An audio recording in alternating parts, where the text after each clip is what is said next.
तो देखिए हमने लास्ट क्लास में पास्कल्स लॉ को शुरू करा था, है ना। और मैंने आप लोगों को पास्कल्स लॉ से आज भेजूंगा। मैं एक्चुअली 2 दिन से था नहीं यहाँ पर, बस मैं क्लास लेने आ रहा हूँ। आज मैं बैठ के सारी भेजता हूँ। तो मैंने आप लोगों को शायद पास्कल्स लॉ लिखवाया नहीं था, लिखवाया था, सिर्फ समझाया था ना। तो अभी मैं जरा एक बार दोबारा से थोड़ा सा आप लोगों को याद दिला देता हूँ। देखिए हम लोगों ने प्रेशर के बारे में पढ़ा था, है ना। प्रेशर इज इक्वल टू क्या होता है? Force upon area. प्रेशर का फॉर्मूला होता है फोर्स अपॉन एरिया, और हाइड्रोलिक प्रेशर का फॉर्मूला होता था एच रो जी। ठीक है, क्या होता था? एच रो जी। जहां पर एच क्या होता था? Height of liquid column, rho क्या होती थी? डेंसिटी, और जी क्या होता था? ग्रेविटी। अब आज हम लोग अभी पहले पास्कल्स लॉ को समझते हैं। अगर आपको आपने नहीं पढ़ा है अभी तक ये चैप्टर, तो पास्कल्स लॉ में आपको ऐसा कुछ नहीं कि बहुत ज्यादा प्रॉब्लम आएगी। आपको बस इतना याद रखना है कि प्रेशर इज इक्वल टू क्या होता है? Force upon area. And hydraulic pressure का फॉर्मूला होता है एच रो जी, जहां पर एच क्या होता है? Height of liquid column, rho क्या होता है? Density of liquid, and G क्या होता है? Acceleration due to gravity. इन दो छोटी सी बेसिक नॉलेज को ध्यान में रखते हुए हम आज पास्कल्स लॉ को बात चर्चा करते हैं। तो देखिए पास्कल्स का लॉ क्या था। पास्कल्स हमारे एक साइंटिस्ट थे जिन्होंने सबसे पहले हाइड्रोलिक प्रेशर पे कुछ एक्सपेरिमेंट्स किए, और उन्होंने हमें हाइड्रोलिक प्रेशर पर बेस्ड एक लॉ दिया जिसे बोलते हैं पास्कल्स लॉ। क्या बोला जाता है? Pascal's law. पास्कल्स लॉ हमसे क्या कहता है? तो मैंने आपको बताया था कि पास्कल्स लॉ को समझने के दो तरीके हैं। पहला तरीका क्या था?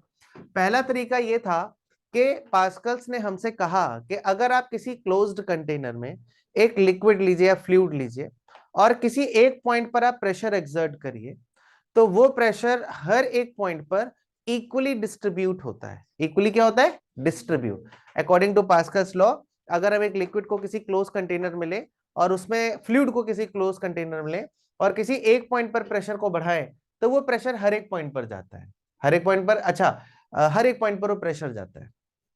जैसे कि आप एक बलून को लीजिए, है ना, और उसे फुलाना शुरू करिए। तब ऐसा तो नहीं आप गोल गोल हवा फेंक रहे हो और वो बलून गोल गोल होता जा रहा है।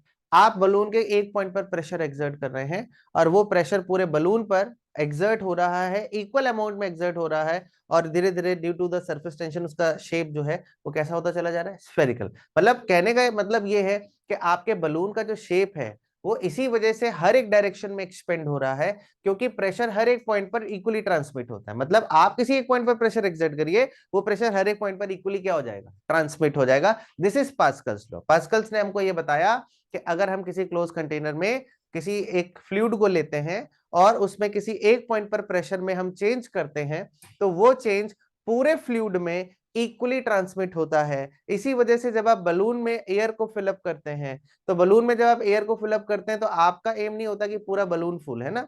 आप बस बलून के पर प्रेशर एक्सर्ट करना शुरू करते हैं। अंदर जो एयर आता है, जो फ्लूइड आता है, वो बलून की सरफेस पे प्रेशर लगाता है, और उस प्रेशर से बलून धीरे धीरे क्या होने लगता है? एक्सपेंड होने लगता है। तो क्या किसी एक डायरेक्शन में होता है? नहीं, वो हर एक डायरेक्शन में होता है। तो क्या आप हर एक डायरेक्शन में आप प्रेशर लगा रहे हो? नहीं, वो प्रेशर कौन लगा रहा है? फ्लूइड लगा रहा है। कौन लगा रहा है? फ्लूइड। यानी कि फ्लूइड पे जब हमारे हमारे प्रेशर की अगर हम बात करें, तो पास्कल्स ने बोला कि अगर आप किसी पॉइंट पर अगर एक क्लोज कंटेनर में या किसी क्लोज्ड वेसल में आप एक फ्लूइड लेते हैं और उस फ्लूइड पर आप प्रेशर एक्सर्ट करते हैं, तो प्रेशर एक्सर्ट करने पर वो प्रेशर हर एक पॉइंट पर इक्वली ट्रांसमिट होता है, बिल्कुल बराबर ट्रांसमिट होता है। मेरी बात समझ आई कि नहीं आई? अच्छा, इसका एक एक्सपेरिमेंटल सेटअप भी बनाया गया है। क्या आपने बुक्स में देखा होगा कि मान लीजिए एक क्लोज्ड कंटेनर है और इसमें आपने फ्लूइड भर रखा है, कोई लिक्विड है, मान लो वाटर फिल कर रखा है या एयर फिल कर रखा है। ठीक ठीक। अब यहां पर मैंने इसको एक छोटा सा सेक्शन दे रखा है, और यहां पर एक पिस्टन लगा हुआ है, और इस पिस्टन का cross sectional area suppose A1 है। इस पिस्टन का क्रॉस सेक्शनल एरिया कितना है? A1। मेरी बात समझ आई कि नहीं आई?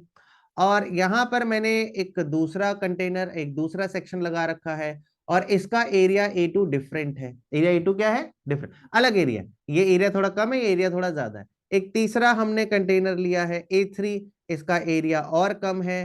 तो उन्होंने कहा कि भाई आप अलग अलग एरिया ले लीजिए। तो यहाँ पर A3 एरिया आ गया, यहाँ पर आपका, अब जल्दी आया करो, ठीक है। क्लास के बीच में टिपट पर, मतलब जब हम 11वीं कक्षा में थे हम लाल कलर की साइकिल चलाते थे, ठीक है, और वो ऐसे वाले जो दूध वाले रखते हैं ना, तो वो ऐसे दूर दूर तक नहीं, बस घर से छूटे पीछे बसता आपने देखा होगा पीछे क्या वो लगता है, वो साइकिल का कैरियर बोलते हैं ना, उसमें लगाई किताब, पट से मारा, छिक छिक छिक छिक छिक चलते चले जा रहे, घर पहुंच गए, चाय लाओ ये लाओ। अभी आप लोग आराम आराम से जाते हैं, ठीक है। इधर देखिए तो एरिया A3 और यहाँ पर एरिया क्या है, A4, क्या है, A4, ठीक है बेटा रौनक। तो यहाँ पर अलग अलग ऐसे ऐसे ऐसे अलग अलग एरिया है। तो अब मान लीजिए यहाँ पर A1 एरिया है पिस्टन का, ये एक पिस्टन है, ये जो आप सर्कुलर शेप में ऐसे ऐसे देख रहे हैं पिस्टन, मूवेबल पिस्टन है। अब आपने इनको फ्री टू मूव कर दिया, पिस्टन इधर जाएगा इधर जाएगा इधर जाएगा इधर जाएगा, क्यों जाएगा, फ्लूइड एक्सर्ट अबाउट थ्रस्ट, आपने पढ़ा था फ्लूइड क्या एक्सर्ट करता है, थ्रस्ट, हर तरफ प्रेशर आ रहा होगा। अब हम क्या करेंगे, पास्कल्स ने बोला आप इसका एरिया कैलकुलेट करिए, इसका क्या कैलकुलेट करिए, मतलब एरिया तो खैर आपको पता होगा, उन्होंने कहा आप यहां पर लगने वाला फोर्स कैलकुलेट करिए कि इस पिस्टन पर इस फ्लूइड ने कितना फोर्स लगाया, और आपने सपोज वो फोर्स पता कर लिया कितना था, F1, तो यहाँ का जो प्रेशर आएगा वो आएगा F1A1, क्या आएगा, F1A1। पास्कल्स ने बोला आप बस यहां पर ये पता कर लीजिए कि ये फ्लूइड इस पिस्टन पर कितना फोर्स लगा रहा है, अगर आपको वो फोर्स पता चल जाए तो प्रेशर का फॉर्मूला होता है force into area, sorry pressure is equal to होता है फोर्स अपॉन एरिया, माफ हो जाऊंगा गलत रट के आ गया, प्रेशर इज इक्वल टू क्या होता है, फोर्स अपॉन एरिया, अरे देखिए और गलत रट के आ गया P1 इज इक्वल टू क्या होता है, F1 अपॉन A1, ठीक है ना। आप फोर्स निकालिए, प्रेशर कैलकुलेट करिए, P1 is equal to F1 upon A1।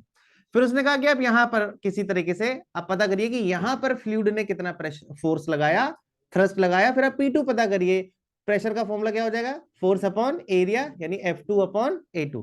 फिर उसने बोला अब यहां पर पता करिए कितना थ्रस्ट एक्सर्ट हुआ या फोर्स एक्सर्ट हुआ, सपोज कितना हुआ, F3। उसने कहा आप इस पॉइंट का प्रेशर निकालिए, P3 क्या हो जाएगा, F3 बाई A3, ठीक। फिर यहां पर क्या आएगा, P4 क्या आएगा, और ये आएगा क्या, F4 bye A4। According to Pascal's आप हर एक पिस्टन पर एक्सर्ट होने वाले थ्रस्ट को अगर आप किसी प्रकार से या फोर्स को कैलकुलेट कर पाए और उसके बाद आप प्रेशर कैलकुलेट करें, तो आपको ये जानकर आश्चर्य होगा, आप पगला जाएंगे कि P1 किसके इक्वल आएगा, P2 के P2 किसके इक्वल आएगा, P3 के P3 किसके इक्वल आएगा, P4 के। यानी कि पास्कल्स ने बोला कि आप किसी तरीके से अगर थ्रस्ट को पता कर ले तो P1 is equal to P2 is equal to P3 is equal to P4, P1 is equal to P2 is equal to P2 is equal to P4, मतलब हर एक पॉइंट पर क्या होगा, प्रेशर सेम आएगा, चाहे एरिया कितना भी भैया, ठीक। ये पास्कल्स का कॉन्सेप्ट था, लॉ था, पास्कल्स लॉ से बोलते हैं कि एक पॉइंट पर जितना प्रेशर ट्रांसमिट होगा पूरे फ्लूइड पर उतना ही प्रेशर ट्रांसमिट हो रहा होगा, what ever be the area, ठीक है। अच्छा अब बच्चे कहते हैं सर फोर्स कैसे पता किया जाए, what is the method to find the force. तो फोर्स को पता करने के लिए कोई बहुत बड़ा टास्क आपके लिए नहीं है, मतलब आप सोचे कि सर फोर्स कैसे पता करेंगे, ना पता चल पाया तो हम कैसे जस्टिफाई करेंगे, कोई बहुत बड़ी रॉकेट साइंस नहीं है। आपने करना क्या है, ये जो पिस्टन है इसके इस तरफ फ्लूइड है जो कि इस पर एक थ्रस्ट लगा रहा है, क्या लगा रहा है, थ्रस्ट। आप इधर एक स्प्रिंग जोड़ दीजिए, क्या जोड़ दीजिए, स्प्रिंग जोड़ दीजिए, और देखिए कि स्प्रिंग, आपको स्प्रिंग कांस्टेंट पता होगा तो इसके थ्रू आप ये पता करेंगे कि पिस्टन कितना आगे गया, पिस्टन जितना आगे जाएगा स्प्रिंग उतनी कंप्रेस होगी, पिस्टन जितना आगे जाएगा स्प्रिंग उतनी क्या हो जाएगी, कंप्रेस, और स्प्रिंग कांस्टेंट हमें पता ही होता है, तो एफ का फॉर्मूला क्या होता है, माइनस के एक्स, तो के हमें पता ही होगा कि आपका के की वैल्यू कितनी है, और एक्स बड़ी आसानी से आपको पता चल जाएगा कि स्प्रिंग कितनी कंप्रेस हुई, तो लीजिए आपके सामने आपको क्या पता चल गया, फोर्स, भाई जितना स्प्रिंग फोर्स आएगा उतना क्या रहा होगा, अरे जागो प्राणियों जागो। देखिए करना क्या है, आपने अगर ये सोच रहे हैं कि फोर्स कैसे निकाला जाए, तो ये जो पिस्टन होता है इस पिस्टन के आगे एक स्प्रिंग लगा दी जाती है और इस स्प्रिंग को यहां से फिक्स कर दिया जाता है। जब फ्लूइड यहां पर आता है तो फ्लूइड इस पर फोर्स लगाता है, थ्रस्ट लगाता है, पिस्टन किधर जाएगा, आगे, तो इससे स्प्रिंग क्या हो जाएगी, कंप्रेस। तो मान लीजिए स्प्रिंग कंप्रेस हो गई एक्स, स्प्रिंग क्या कंप्रेस हो गई, एक्स। अगर स्प्रिंग में एक्स कंप्रेशन हुआ तो स्प्रिंग फोर्स की वैल्यू कितनी होती है, एफ इजिकल टू माइनस के एक्स, और के तो आपको बड़ी आसानी से पता ही होता है, तो अगर आपको x पता चल जाए, k पता चल जाए, तो स्प्रिंग पे लगने वाला फोर्स आ गया, और स्प्रिंग पे लगाने वाला फोर्स कौन लगा रहा है? पिस्टन। यानी कि आपको पता चल गया कि पिस्टन पर कितना फोर्स आ रहा है, और अगर पिस्टन पर फोर्स पता चल गया तो आपको साफ साफ समझ आ गया कि फ्लूइड कितना फोर्स लगा रहा है। मेरी बात समझे कि नहीं समझे? अभी समझे कैसे लाइन अप करना है? पहले आप क्या नहीं कहा, हम क्या करेंगे, पिस्टन को किससे जोड़ देंगे, फिर अब जब आप फ्लूइड को भरोगे तो फ्लूइड किस पे थ्रस्ट लगाएगा, पिस्टन पे। तो पिस्टन किधर की तरफ जाएगा, आगे की तरफ, और पिस्टन किस पे फोर्स लगाएगा, स्प्रिंग पे। मान लो स्प्रिंग कितना कंप्रेस हो गई, x। अगर स्प्रिंग x कंप्रेस हो गई और आपको स्प्रिंग कांस्टेंट अगर पता हो 10, 150 जो भी है, तो आप स्प्रिंग पे लगने वाला फोर्स पता कर लेंगे, स्प्रिंग फोर्स आ जाएगा, यानी पिस्टन ने कितना फोर्स लगाया वो आ जाएगा, और पिस्टन उतना ही फोर्स लगा रहा होगा जितना कौन लगा रहा होगा, फ्लूइड। यानी फ्लूइड का फोर्स यानी कि थ्रस्ट आ जाएगा, और जब फ्लूइड का थ्रस्ट आ गया तो प्रेशर निकालना बहुत आसान है। प्रेशर का फॉर्मूला क्या होता है, फोर्स अपॉन एरिया। तो उन्होंने एक एक्सपेरिमेंट पर बताया कि अगर एक्सपेरिमेंटली हमें बताया पास्कल्स ने कि आप यहां पर साफ साफ देख सकते हैं, what ever be the area, force अपने आप को ऐसा एडजस्ट करेगा कि हर एक पॉइंट पर प्रेशर क्या आ जाए, सेम। और यही पास्कल्स का लॉ था कि किसी भी फ्लूइड को अगर आप किसी क्लोज्ड कंटेनर में लेते हैं तो उसके एक पॉइंट पर जितना प्रेशर आता है, एक्सर्ट किया जाता है, वो प्रेशर पूरे फ्लूइड में इक्वली ट्रांसमिट होता है। क्या, कैसा ट्रांसमिट होता है, इक्वली। इसीलिए जब आप बलून को ब्लोन अप करते हैं तो वो बलून जब एक्सपेंड होता है, आप उसमें एयर ब्लो कर रहे होते हैं, एयर पार्टिकल्स बलून पर फोर्स लगा रहे होते हैं, थ्रस्ट लगा रहे होते हैं, तो हर बलून के हर एक पॉइंट पर क्या जा रहा होता है, इक्वल प्रेशर। क्या जा रहा होता है, इक्वल प्रेशर। उससे हर तरफ बलून एकदम इक्वल साइज में आगे की तरफ बढ़ना शुरू कर देता है। मेरी बात समझ आई कि नहीं आई? तो ये हमारा पास्कल्स का लॉ था। किसका लॉ था, पास्कल्स का लॉ। और दूसरा, पास्कल्स के लॉ को समझने का एक दूसरा तरीका भी है, वो क्या है? पहला तरीका तो क्या हुआ कि अगर आपने किसी क्लोज कंटेनर में एक फ्लूइड को लिया हुआ है, और अगर आप इस पर क्या एक्सर्ट कर रहे हैं, फोर्स एक्सर्ट कर रहे हैं, एक सेकंड, हाँ ठीक है, आपने एक क्लोज कंटेनर लिया, उसमें आपने एक फ्लूइड या लिक्विड या गैस कुछ फिल कर दी है, और इस तरह से अलग अलग एरिया के पिस्टन हैं। आप जब इस पर एक पॉइंट पर फोर्स लगाओगे, मतलब एक पॉइंट पर प्रेशर एक्सर्ट करोगे, तो वो प्रेशर हर एक पॉइंट पर इक्वली ट्रांसमिट होगा। या दूसरे शब्दों में बात करें कि फ्लूइड एक पोर्शन पर जितना फोर्स लगा रहा होगा, हर पोर्शन सॉरी फ्लूइड एक पोर्शन पर जितना प्रेशर एक्सर्ट कर रहा होगा, हर एक पॉइंट पर उतना ही प्रेशर एक्सर्ट करेगा। यानी in a closed container pressure at every point remains what, same. Pressure at every point remains what, same. This is what Pascal's law. ठीक है, पिछली क्लास में थोड़ा जल्दी जल्दी बताया था, आज थोड़ा फास्ट फास्ट बता दिया है। सो जाओ, का पी के आई हो, चाय की कॉफी है? इतना बुरा पढ़ा रहा हूं मैं, 10 रुपए दिए जाएंगे।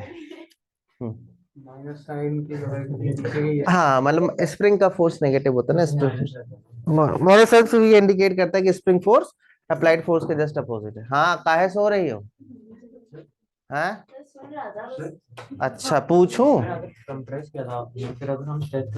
किसको स्ट्रेच करता है, फ्लूइड एक्सपेंड हो रहा है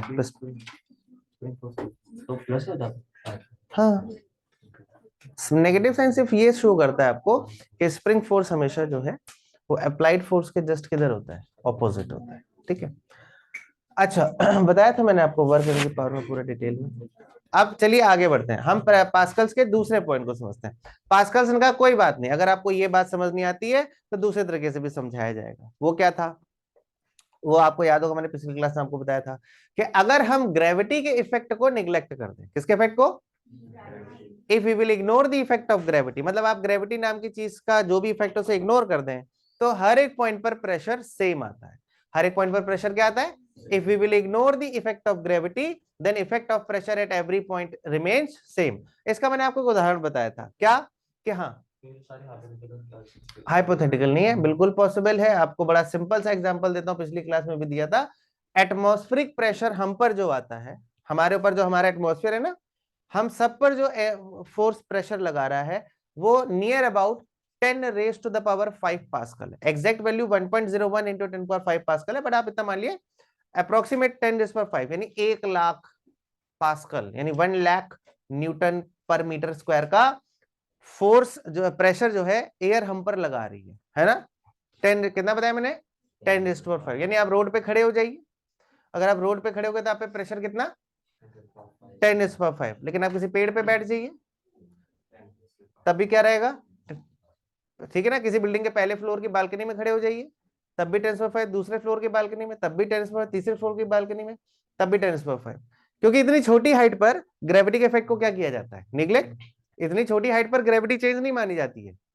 ग्रेविटी का चेंज तब आता है जब ये डिस्टेंस बहुत ज्यादा हो। छोटी मोटी 2, 4, 10, 15 मीटर की हाइट पे आप ग्रेविटी के इफेक्ट को क्या मान सकते हैं, निग्लेक्ट। आपका अगर ग्राउंड पे खड़े हो जाए, आपका मतलब आप जैसे रोड पे खड़े हो जाए और वेइंग स्केल के ऊपर खड़े हो जाए, तो आपका वेट आएगा मान लो 70 kg आता है, तो आप फर्स्ट फ्लोर पे जाके वही मशीन यूज करिए, कितना आएगा, 70 kg। थर्ड फ्लोर पे जाइए, कितना आएगा, 70 kg आएगा कि नहीं आएगा। ग्रेविटी का इफेक्ट क्या हो रहा है, निग्लेक्ट हो रहा है।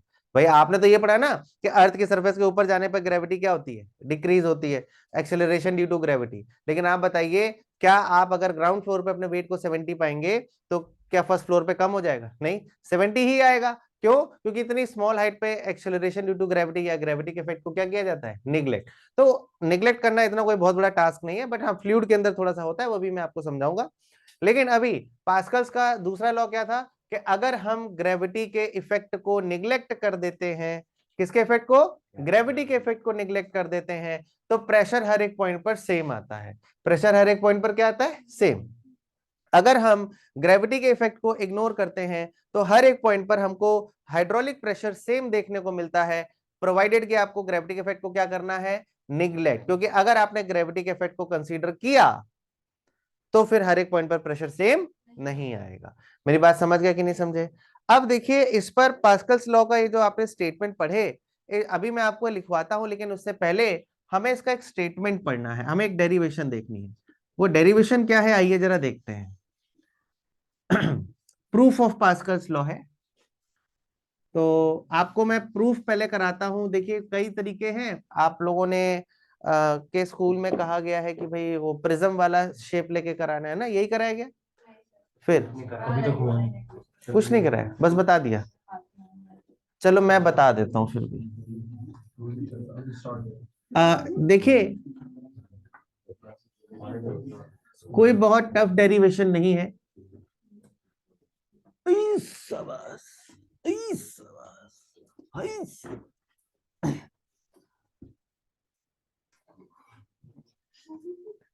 देखिए बात ऐसी है, बिल्कुल घर जैसी है।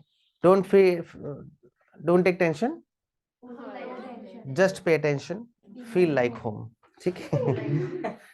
तो इसमें हम लोग देखिए क्या करते हैं। देखिए ऐसा है, थोड़ी सी डेरिवेशन जिस प्रकार से आप लोग के स्कूल में बताई जाएगी उस प्रकार से मैं आपको इसे कराने की कोशिश करता हूँ। समझ तो आज तक किसी को नहीं आई है, लेकिन फिर भी मेरा काम है आपको बताना, तो मैं बता देता हूँ, है ना। देखो मेरे प्यारे बच्चों, यहाँ पर एक कंटेनर है, क्या है, कंटेनर, जिसमें जॉल भरा है। क्या भरा है, जॉल, ठीक। और इसमें हमारा जो जॉल है या जो लिक्विड है वो रेस्ट पर है, किस पर है, यानी कि इक्विलिब्रियम पर है, किस पर है। जो इन बच्चों ने पहली 2 क्लास अटेंड नहीं करी हैं, आप बस एक चीज को याद रख लीजिए, ऑल्दो फर्स्ट क्लास की रिकॉर्डिंग आप देखेंगे तो आपको वहां ये चीज मिल जाएगी। मैंने बोला था फ्लूइड एक्सर्ट थ्रस्ट, फ्लूइड क्या एक्सर्ट करता है, आपको याद होगा मैंने इसका रीजन भी बताया था, क्योंकि फ्लूइड कौन से फोर्स को सस्टेन नहीं कर सकता है, टेंजेंशियल फोर्स जिसे बोला जाता था शेयरिंग स्ट्रेस। तो इसके अलावा आप फ्लूइड एक्सर्ट थ्रस्ट मतलब क्या होता है कि अगर आप किसी लिक्विड को, किसी लिक्विड के अंदर किसी ऑब्जेक्ट को रख दीजिए तो उसकी जितनी भी सरफेस होंगी, फ्लूइड उसकी सरफेस पे परपेंडिकुलर डायरेक्शन में फोर्स लगाएगा, किसमें लगाएगा। और जब किसी बॉडी पर फोर्स उसकी परपेंडिकुलर डायरेक्शन में लगता है तो हम बोलते हैं उसको थ्रस्ट नाम देते हैं, क्या नाम देते हैं, थ्रस्ट। जब भी फोर्स किसी बॉडी के कैसा लगे, परपेंडिकुलर, सरफेस के परपेंडिकुलर अगर फोर्स आ रहा है तो उसे बोला जाता है थ्रस्ट। क्या बोला जाता है, thrust. Thrust is a kind of force. तो आइए जरा अब हम इसकी चर्चा करते हैं, डेरिवेशन देखते हैं। तो डेरिवेशन क्या है, आइए थोड़ा डायग्राम मैं बड़ा बना रहा हूं। भाई पास्कल्स के लॉ को प्रूफ करना है कि भाई हर एक पॉइंट पर प्रेशर सेम आएगा। अब लोग पास्कल्स के पीछे पड़ गए कि नहीं हम तो आपकी बात नहीं मानते हैं, एक्सपेरिमेंट नहीं, हमको थ्योरेटिकली भी प्रूफ करके दिखाओ। तो कई तरीके की इसकी डेरिवेशंस हैं, मैं आपको एक डेरिवेशन बताता हूं, अगर कोई दूसरी बताई जाता वैसे बता देना, मैं करा दूंगा। तो अभी देखिए क्या है कि पिछली क्लास में बच्ची आज उसका वो था एनुअल फंक्शन, तो वो नहीं आई है, उसने बोला था कि उसके में प्रिज्मेटिक स्ट्रक्चर को लेके कराया गया है, तो मैं वैसा ही करा देता हूँ। ज्यादातर स्कूलों में ऐसा ही कराया जाएगा, ज्यादातर स्कूलों में ऐसे ही कराया जाएगा। तो थोड़ा सा आप लोगों के लिए हैरान परेशान करने वाली चीजें हैं, दिक्कत हो सकती है थोड़ी आपको उस डेरिवेशन में, पर कोई नहीं, सह लेंगे थोड़ा।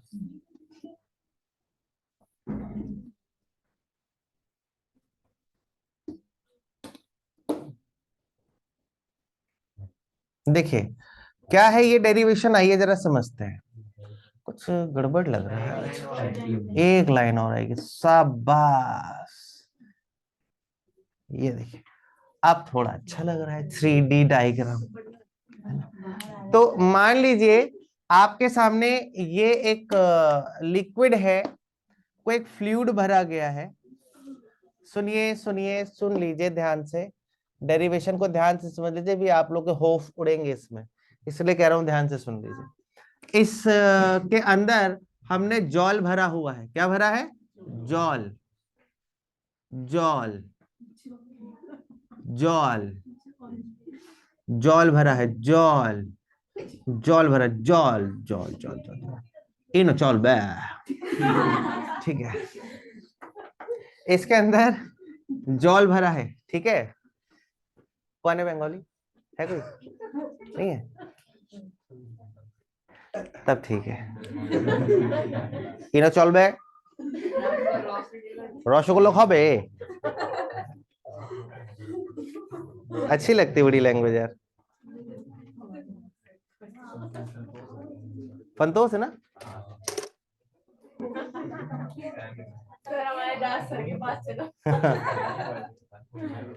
सुबह आई आई आई।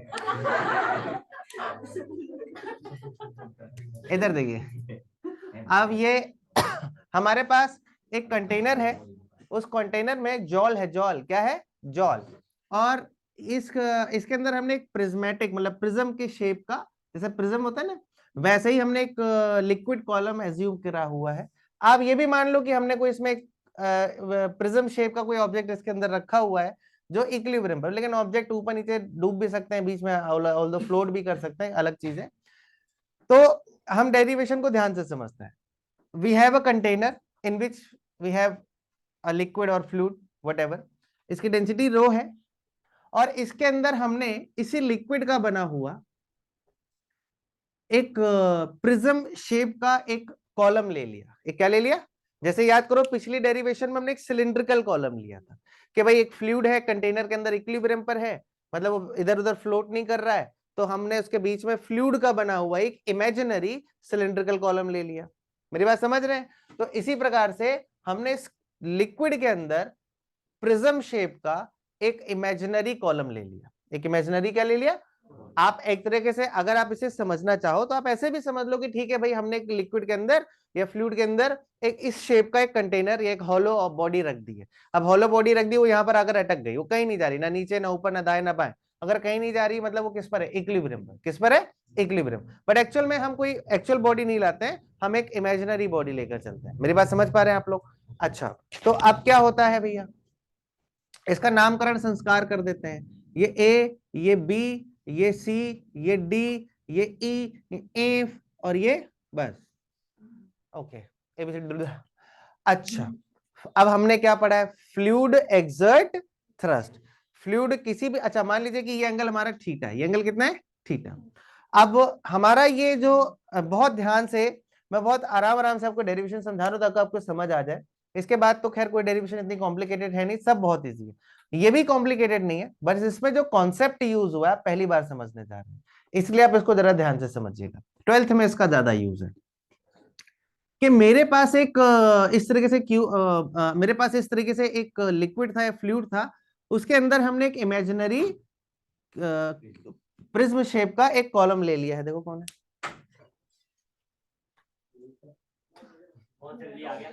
जल्दी जल्दी, तुम का क्लास चलती है, तुम लोग बीच में डिस्टर्ब कर। स्कूल जा रहा था, वहीं बैठो, आ इधर आओ।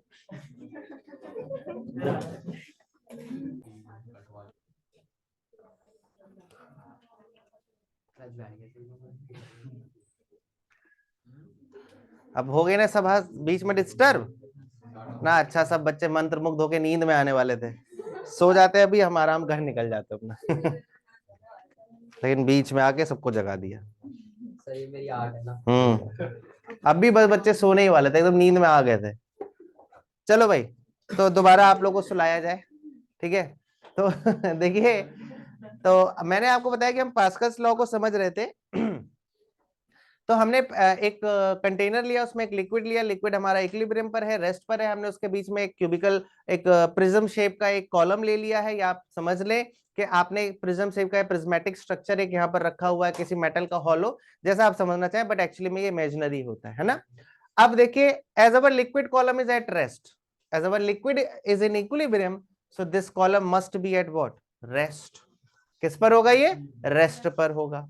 और हमने पढ़ा कि अब जरा ध्यान से कॉन्सेंट्रेट होकर मेरी बात सुनिएगा, क्योंकि थोड़ा सा इसमें आपको समस्या आएगी। हमने पढ़ा कि फ्लूइड एक्सर्ट थ्रस्ट, फ्लूइड क्या एक्सर्ट करता है, या थ्रस्ट क्या था, किसी भी सरफेस के कैसा फोर्स, परपेंडिकुलर। तो अब एक सरफेस नीचे दिखाई पड़ रही है, एक सरफेस ये दिखाई पड़ रही है, और एक सरफेस ये दिखाई पड़ रही है। अरे तीनों सरफेस पे थ्रस्ट आ रहा होगा कि नहीं आ रहा होगा, और तीनों सरफेस पे थ्रस्ट उसके कैसा होगा, परपेंडिकुलर। कैसा होगा, इस पर इधर आएगा, इस पर इधर आएगा, सरफेस के बिल्कुल परपेंडिकुलर थ्रस्ट आएगा, और इस पर इस डायरेक्शन में थ्रस्ट आएगा। यानी कि फ्लूइड एक्सर्ट थ्रस्ट में हमने पढ़ा कि तीनों सरफेस पे लगने वाला, तीनों सरफेस पे लगने वाला थ्रस्ट ऐसा है। लेकिन आप देखिए तीनों थ्रस्ट, अच्छा अब मेरी एक बात ध्यान से सुनिएगा, यहां से थोड़ा टेक्निकल टॉपिक शुरू होता है, मतलब थोड़ा सा टेक्निकली सोचिए। तो फ्लूइड एक्सर्ट थ्रस्ट, और ये कॉलम हमारा किस पर है, रेस्ट पर।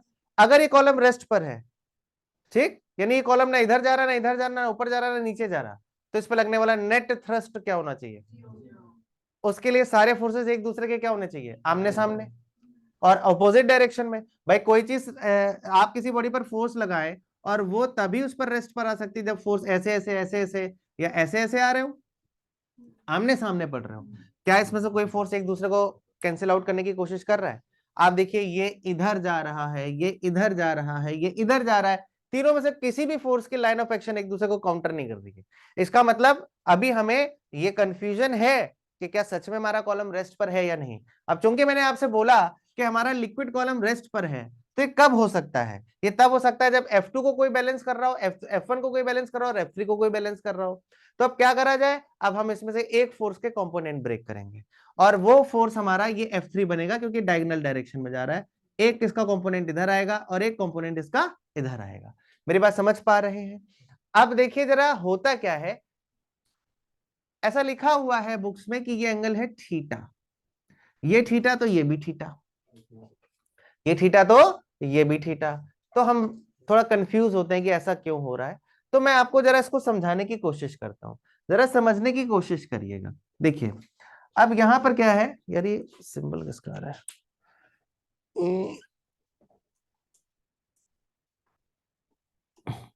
बहुत ए करे, ये तो लेट आप डिस्टर्बेंस। मैंने ऐसे सामने वाली ए ई डी, ये ए ई डी सरफेस ले लिया ना। इधर देखो बालिके, इधर ध्यान समझो। अब भाई हमारा इस कॉलम पर थ्रस्ट इस डायरेक्शन में जा रहा है, मतलब वो और थ्रस्ट हमेशा सरफेस के कैसा होता है, तो इसके परपेंडिकुलर थ्रस्ट ऐसा होगा कि नहीं होगा।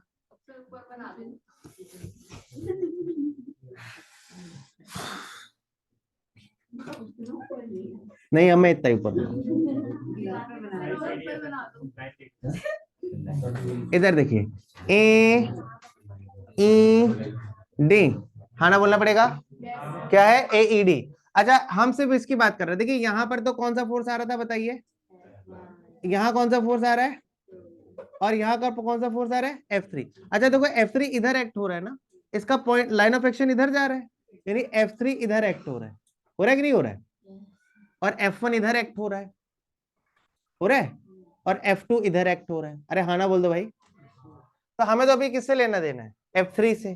तो अब देखिए क्या है, हम सिर्फ F3 को जरा लेते हैं। हमारा इस पर जो फोर्स F3 है वो इस डायरेक्शन में है, ये एंगल कितना है बताइए, ये एंगल कितना है 90 डिग्री। और इस फोर्स के मैंने बताया कितने कंपोनेंट आएंगे, दो, एक इस डायरेक्शन में और एक इस डायरेक्शन में। अब कहां कॉज और कहां साइन आएगा, अब देखिए कितना आसान है, ये थीटे है, कितना है थीटे है, तो ये कितना होगा 90 माइनस थीटे है, सॉरी 90 क्या हो जाएगा 90, ये कितना है थीटे है, ये कितना 90, तो ये कितना हो जाएगा 90 माइनस थीटे, कितने हो जाएंगे 90 माइनस थीटे। ये पूरा कितना है, ये पूरा कितना है 90, क्योंकि थ्रस्ट सरफेस के कैसा होता है परपेंडिकुलर, ये पूरा 90 जिसमें से ये 90 माइनस थीटा है, तो ये क्या बचेगा थीटा, ये क्या बचेगा थीटा, इसलिए बुक्स में दिखाते हैं एंगल कितना है ये थीटा। मेरी बात समझ आ गया, अब आपको कभी कंफ्यूजन तो नहीं होगा थीटा कैसे आया। देखो ये क्या था, ये क्या था F3, इसके दो कंपोनेंट है, ये कितना है, ये कितना है, ये कितना हुआ, ये पूरा कितना था, तो ये कितना बचा नहीं आया क्या,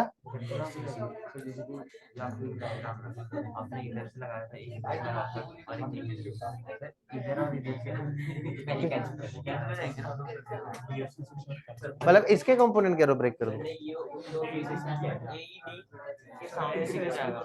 अब अरे एडी मतलब कौन कैंसिल हो जाएगा सर, ये इसमें ऐसे हाँ आपने एक रेस लगाया, एक रेस लगाया, हाँ तो इधर और इधर वाला कैंसिल है, हाँ वो एक दूसरे को हाँ वो तो कैंसिल कर रहा है।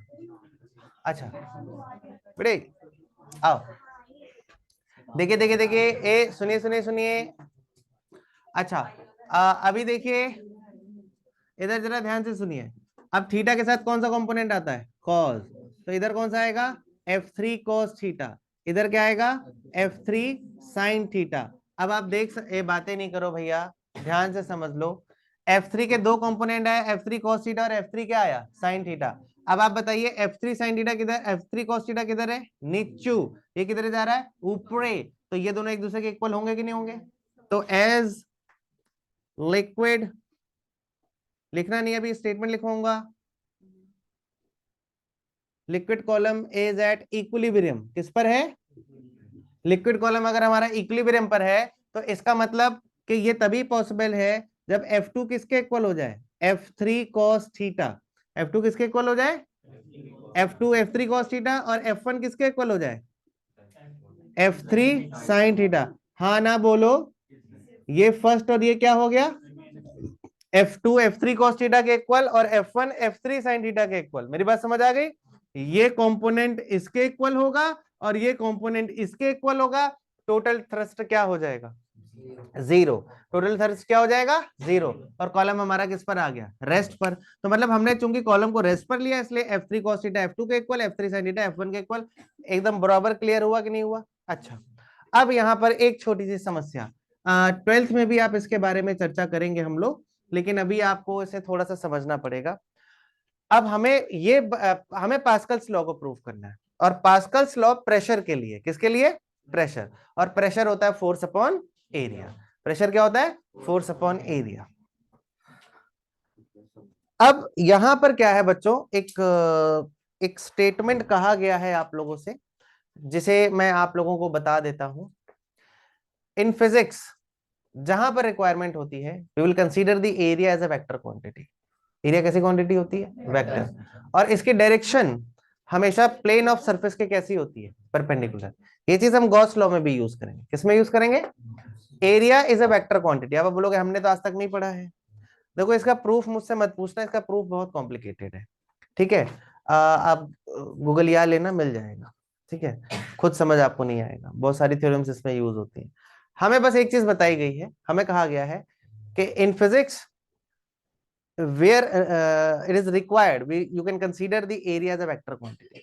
एरिया को कैसा क्वांटिटी ले सकते हैं, ये कोई ऐसा हाइपोथेटिकल नहीं है कि अच्छा अपने आप को जस्टिफाई करने के लिए आपने एरिया को वेक्टर क्वांटिटी ले लिया, उसका एक लॉजिक है। अब मैं आपको एक लॉजिक समझा देता हूं कि किस वजह से ऐसा हम मानते हैं। अच्छा एरिया होता क्या है, एरिया का मतलब होता है दो परपेंडिकुलर डायमेंशंस का प्रोडक्ट, ऑलवेज दो कैसी डायमेंशंस का प्रोडक्ट परपेंडिकुलर। अरे हाँ ना बोल दो भाई दो तीन चीजों से आपको मैं इसे जस्टिफाई करता हूं, आपको क्लियर हो जाएगा कि हाँ आप एक्चुअल में आप ये चीज पढ़ चुके हैं, बट हमने इसको सोचा नहीं कभी। अगर आपको याद हो मोशन इन अ प्लेन में, किसमें, मोशन इन अ प्लेन में हमने पढ़ा था कि अगर मुझे एक पैरेललोग्राम का ऐसे एरिया निकालना है with the help of vector, ये ए और ये क्या हो, बी, तो अब देखिए मैं आपको बताता हूँ, छोटा सा एक एक्सप्लेनेशन दे रहा हूं जिससे आपके दिमाग में बैठ जाए कि हाँ भाई एरिया एक वेक्टर क्वांटिटी, उसकी डायरेक्शन कैसे निकाली जाती है। मान लो मैं आपसे कहता हूं स्क्वायर का एरिया, तो स्क्वायर का एरिया होता है साइड इंटू साइड। स्क्वायर का एरिया क्या होता है, साइड इंटू साइड, यानी एक्स इंटू एक्स, मान लो ये एक्स है ये भी एक्स है, बीच का एंगल कितना, 90। कौन सी दो डायमेंशन का प्रोडक्ट करा, दो परपेंडिकुलर डायमेंशन, एक एक्स और दूसरी कौन सी हो गई, वाई। अगर मैं रेक्टेंगल का एरिया पूछूं तो क्या लिखते हो, लेंथ इंटू विड्थ, ये भी दोनों एक दूसरे के क्या होती हैं, परपेंडिकुलर, लेंथ इंटू विड्थ। अगर मैं आपसे सिलेंडर का एरिया पूछूं, कर्व सरफेस एरिया, तब बोलते हो 2πRh, क्या बोलते हो, 2πRh curve surface area. R और एच एक दूसरे के क्या होते हैं, परपेंडिकुलर, यानी दो परपेंडिकुलर डायमेंशन का जब प्रोडक्ट करते हैं तभी एरिया आता है। और सर्कल का एरिया क्या होता है बताइए, वाह वाह वाह, पाई आर स्क्वायर।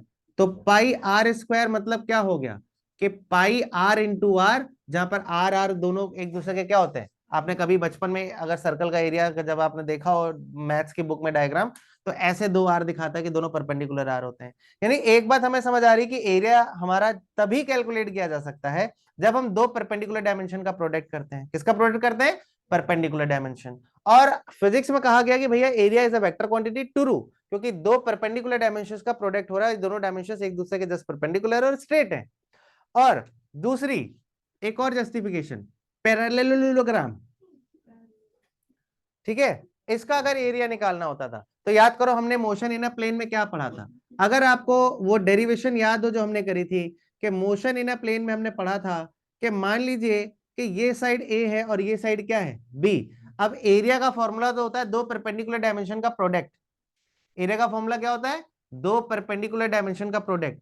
ये डायमेंशन हॉरिजॉन्टल है, लेकिन क्या ये इसके परपेंडिकुलर है, बी नहीं, तो हमने यहां से एक परपेंडिकुलर ड्रॉ कर दिया। ये एंगल कितना होता था, थीटा, तो ये कितना आता था, बी साइन थीटा। क्या आता था, बी साइन, अरे क्या आता था, तो एरिया का फॉर्मूला क्या होता था, ए इंटू बी साइन थीटा, यानी ए इज इक्वल टू क्या हो जाता था, ए बी साइन थीटा। यानी कि area is the cross product of दो two adjacent dimension. Area vector is what, cross product of two adjacent dimension. समझ आया, याद करिए हमने पढ़ा था वहां पर, बहुत इंपॉर्टेंट चीज है, ध्यान से समझिएगा, आपके बहुत काम की है। आपको मैं चाहता हूं कि आपको रट्टा ना लगाना पड़े, आप बोले कि हाँ हमने ऐसा पढ़ा हुआ है। क्या आपने फॉर्मूला पढ़ा कि नहीं पढ़ा, यानी एरिया का एक जनरल फॉर्मूला है, मेरी बात बहुत ध्यान से सुनिएगा।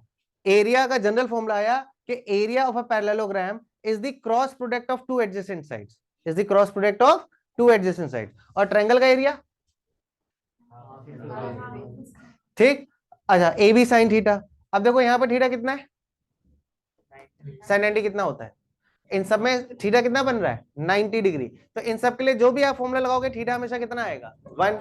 लेकिन यहां पर थीटा 90 डिग्री नहीं है, तो आपने यूज करा ए बी साइन थीटा।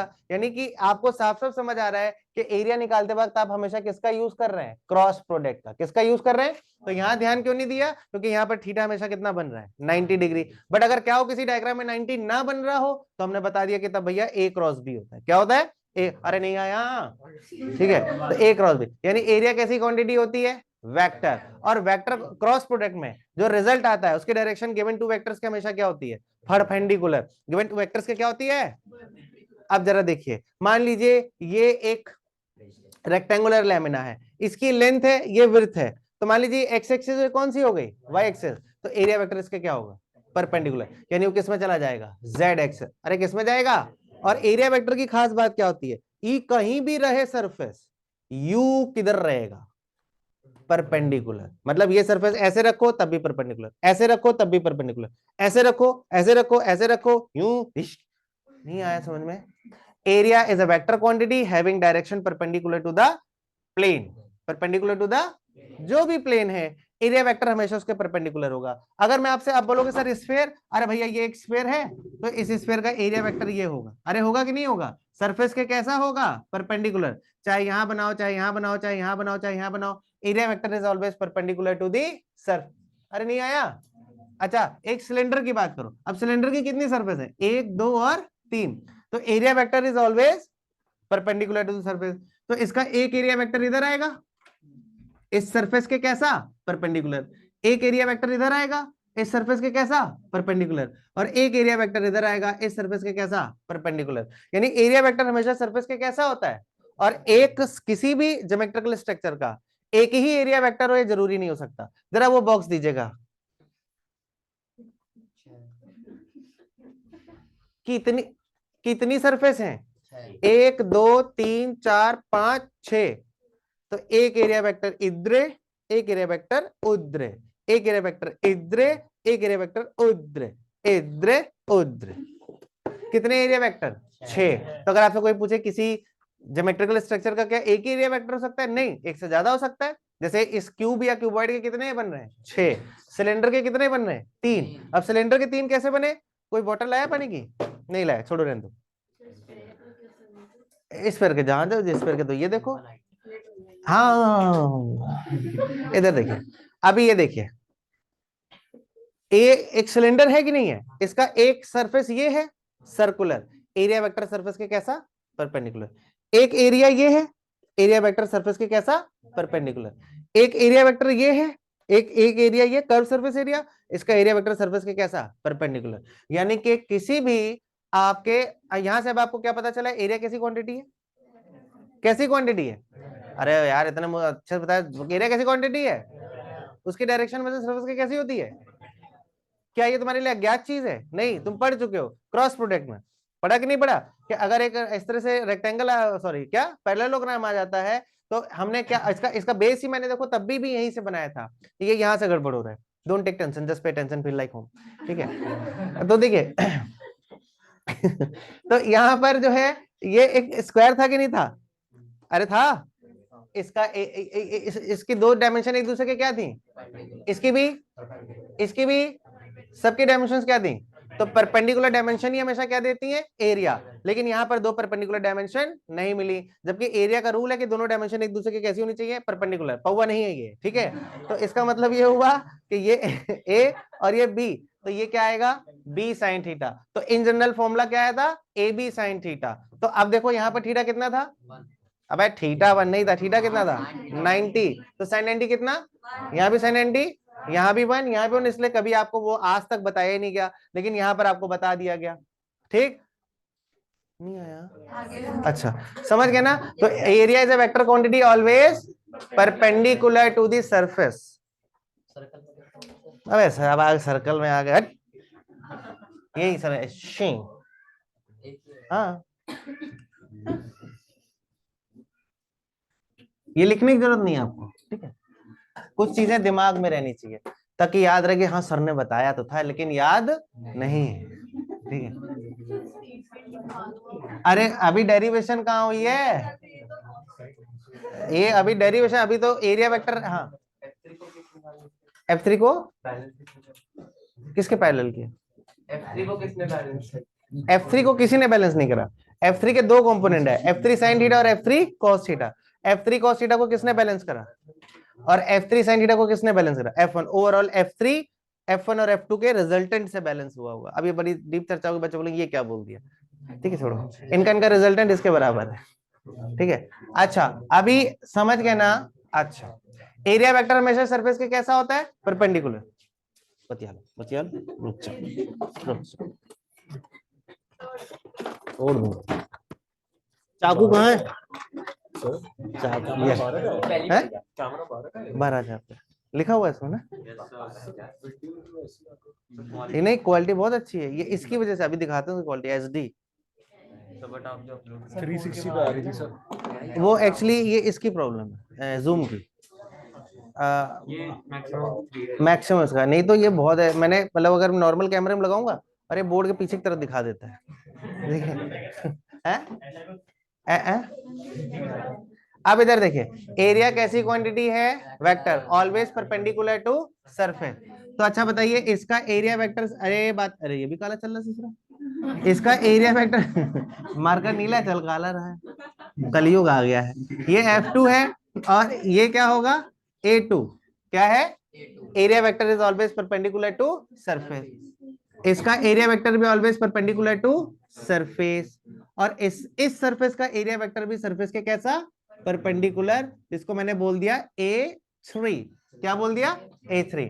अब वही बात आ गई, क्या कि A3 के भी कितने कंपोनेंट आएंगे, दो, एक इधरे और एक उधरे, यो थीटा तो यो भी थीटा, तो इधर क्या आ गया, A3 cos थीटा, और इधर क्या आ गया, A3 sin थीटा। अरे हाँ ना बोल दो भैया।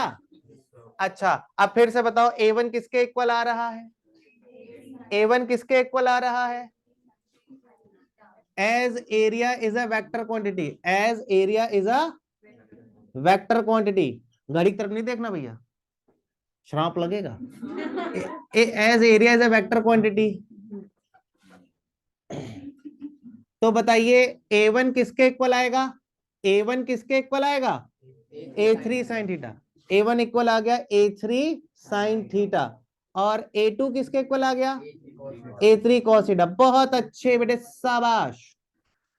ये फर्स्ट सेकंड और ये क्या हो गए, थर्ड, और ये क्या हो गए, फोर्थ, थर्ड और फोर्थ, है ना। बोलिए, अब एक काम करूंगा, क्या बोल रहे, अच्छा अब देखिए, फर्स्ट में से किसको डिवाइड कर दिया जाए, फोर्थ। मैंने करा first divided by what, fourth. तो F2 अपॉन A2, क्या लिखा मैंने, F2 अपॉन A2। फर्स्ट को किससे, फोर्थ से डिवाइड करा, F2 upon A2 is equal to F3 cos theta upon A3 cos theta. cos theta cut जाएंगे। प्रेशर इज इक्वल टू क्या होता है, फोर्स अपॉन एरिया। तो F2 अपॉन A2 P2, और ये P1 सॉरी P3, यानी P2 is equal to क्या आ गया, P3। आया कि नहीं आया। अच्छा इसके बाद किससे किसको डिवाइड करेंगे जल्दी बताइए, सेकेंड डिवाइडेड बाय थर्ड। तो जब सेकेंड डिवाइडेड बाय थर्ड करोगे तो आएगा F1 upon A1 is equal to F3 sine theta upon A3 sine theta. हाँ ना बोलो भाई, साइन थीटा क्या हो जाएंगे, कैंसिल। P1 क्या, P1 is equal to what, P3। तो P3 P2 के इक्वल है, P3 P1 के इक्वल है, सो P1 is equal to P2 is equal to P3, which is Pascal's law, which is what, Pascal's law। नहीं समझे कि pressure हर एक point पर क्या आता है, सेम। डेरिवेशन छोटी लेकिन कॉन्सेप्ट बहुत इंपॉर्टेंट है। समझ आ गया कि नहीं आ गया, ठीक है। ऑल्दो मुझे पता है आपको रट्टा ही लगाना है, बट मेरा जल्दी लिखो भगवान, ऐसा रुक जाओ जरा, ठीक है। अरे क्लियर हो गया भैया। तो अब बताइए पास्कल्स क्या कहता है हमसे कि अगर आप किसी बातें नहीं, पास्कल्स क्या बोलता है कि अगर किसी क्लोज कंटेनर में आपने लिक्विड रखा हुआ है और किसी एक पॉइंट पर प्रेशर ट्रांसमिट किया तो वो प्रेशर हर एक पॉइंट पर क्या हो जाएगा, इक्वली ट्रांसमिट होगा। या फिर दूसरा क्या था कि if we will ignore the effect of gravity then the pressure at every point be what, same. इसको प्रूव करने के लिए हमने कैसा स्ट्रक्चर लिया है, अरे कैसा लिया, पिरामिड नहीं भाई, प्रिज्मेटिक। बना देखा तुम्हारा मकबरा है, इधर देखो, इधर देखिए, ये हमारा एक प्रिज्म शेप का हमने एक स्ट्रक्चर एज्यूम करा है, हॉलो, अंदर से खाली है। या फिर आप समझिए कि एक इमेजिनरी आपने क्यूबिक कैसा स्ट्रक्चर लिया है, प्रिज्मेटिक स्ट्रक्चर लिया हुआ है, और ये रेस्ट पर है, किस पर है, ना ये, यानी कि ना ये इधरे जा रहा है, ना उधरे, ना ऊपरे, ना नीचे। तो इसका मतलब इस पर लगने वाला टोटल थ्रस्ट क्या होगा, 0। तो अब हमने सबसे पहले देखो, लिखो नहीं समझ लो, सबसे पहले हमने किसको ढूंढा, थ्रस्ट को। तो इस सरफेस पे थ्रस्ट सरफेस के कैसा था, परपेंडिकुलर। इस सरफेस पे थ्रस्ट सरफेस के कैसा था, परपेंडिकुलर। इस सरफेस पे थ्रस्ट सरफेस के कैसा था, परपेंडिकुलर। लेकिन ये थ्रस्ट एक दूसरे को बैलेंस नहीं कर रहे थे, इसलिए हमने इसके क्या ब्रेक करे, कंपोनेंट। तो कंपोनेंट ब्रेक करने में ये 90, ये थीटा था, ये कितना था 90, ये कितना आएगा 90 माइनस थीटा, ये कितना है 90, तो ये कितना आ गया थीटा। थीटा के साथ हमें कौन बटा देता है, कॉस। तो इधर कौन सा आया, F3 cos थीटा, इधर क्या आया F3 sin थीटा।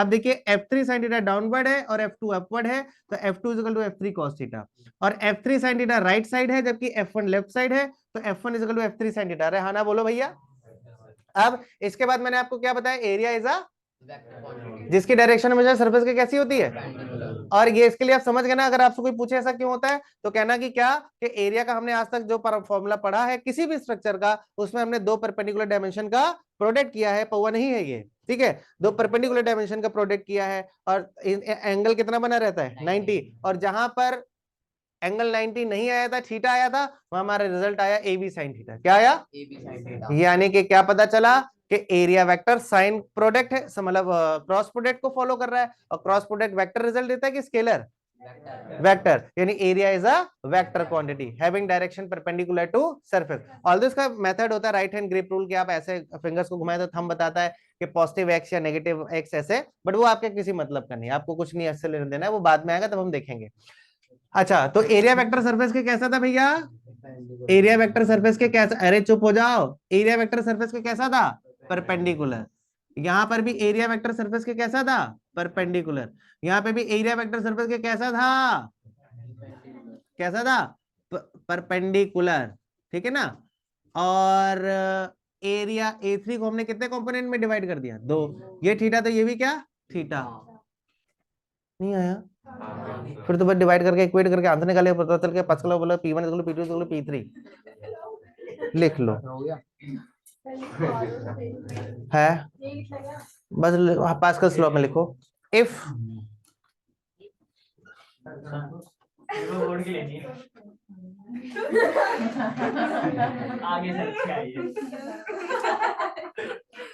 if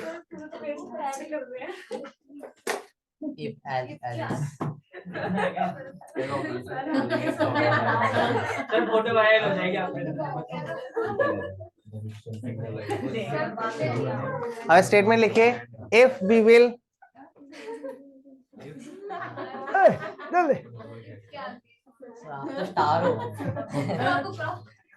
इधर देखिए, if we will ignore the effect of gravity,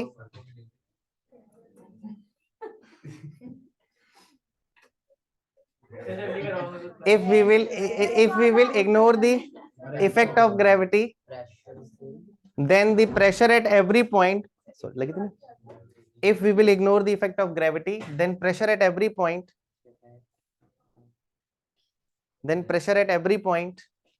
inside the liquid,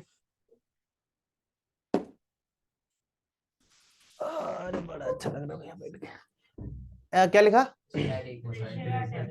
inside the liquid remains same, remains what, same, हाँ, inside the liquid, if we will ignore the effect of gravity, then the pressure at every point inside the liquid remains same। या फिर दूसरा point लिखिए और करके, लिखिए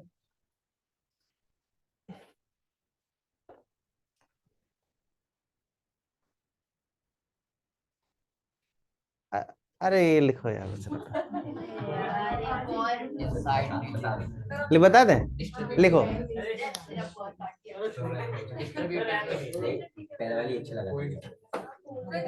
लिखवा दें, लिखो, लिखो,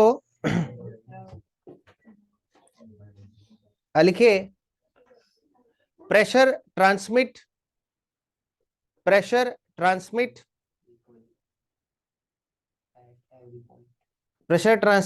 equally at every point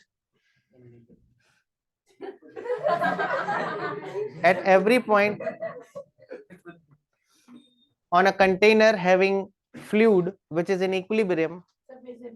अब भूल गया मैं क्या बोला मैंने, pressure transmit equally at every point inside the, आगे था, the pressure transmit equally at every point और on a रुको एक minute, let me explain again, ठीक है।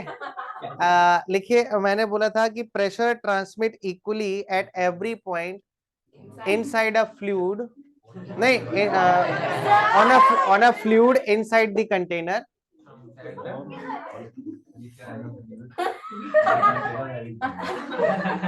if the fluid is in equilibrium।